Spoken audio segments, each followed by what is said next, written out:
এমন একটা সিজন চলতেছে, এই সিজনে সবজি খুব সীমিত। আবার এমন এমন জমিদাররা আছে, তারা টাইম মতো সবজিওয়ালারা বাসায় আসবে না, কি একটা যন্ত্রণা। তো আজকে পটল, আলু আর এই মাছ দিয়ে দেখি একটা তরকারি রান্না করা যায় কিনা, খাওয়া যায় কিনা। হ্যালো গাইস, আসসালামু আলাইকুম। আজকে রান্না করবো পটল আলু দিয়ে রুই মাছ। তো পেঁয়াজ, রসুন, জিরা এই যে বেটে নিয়েছি, আর হাফ চামচ ধনে দিয়েছি।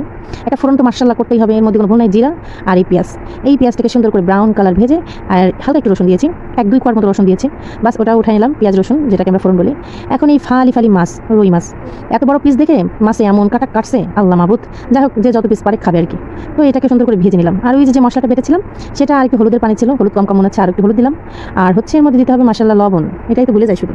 ওই যে লবণ দিয়ে দিলাম, এটাকে ভালো করে কষাইতে হবে। মশলা তো সুন্দরভাবে কষাইলেই হবে খাবার দারুণ। তো মশলা ভালো করে কষানো হয়ে গিয়েছে, পানি প্রায় টেনে গিয়েছে। এখন ওই পটল, আলু আর কিছু ফালি করা মরিচ ছিল, সব এবার একসাথে মিশিয়ে মাখিয়ে নিচ্ছি। তো কিছুক্ষণ নাড়াচাড়া দিয়ে ভালো করে মিশিয়ে হালকা একটু কষানোর জন্য ঝোলের পানি দিচ্ছি। জাস্ট এই পানিতে এই পটল আলু সিজে যাবে।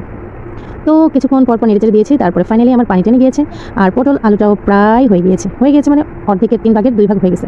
এখন হচ্ছে ঝোলের পানি দিয়ে দেবো, পুরা না কিন্তু অল্প, কারণ যেহেতু পটল এগুলো সিদ্ধ হয়ে গেছে, বেশি আর দেওয়া যাবে না। তো এই যে সামান্য পানি দিয়ে দিলাম।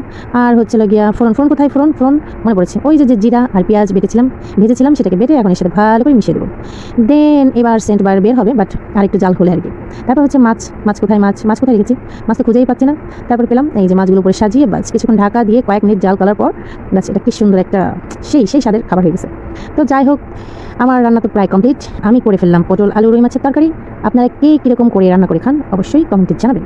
আর আমার রান্নাটা কেমন হলো তাও জানাবেন, আমার খুব ভালো লাগে। ভুল ত্রুটি সবারই হয়, এটাই স্বাভাবিক, কারণ যেহেতু আমি মানুষ। তো আজকে ভিডিওটা এই পর্যন্ত, আল্লাহ হাফেজ।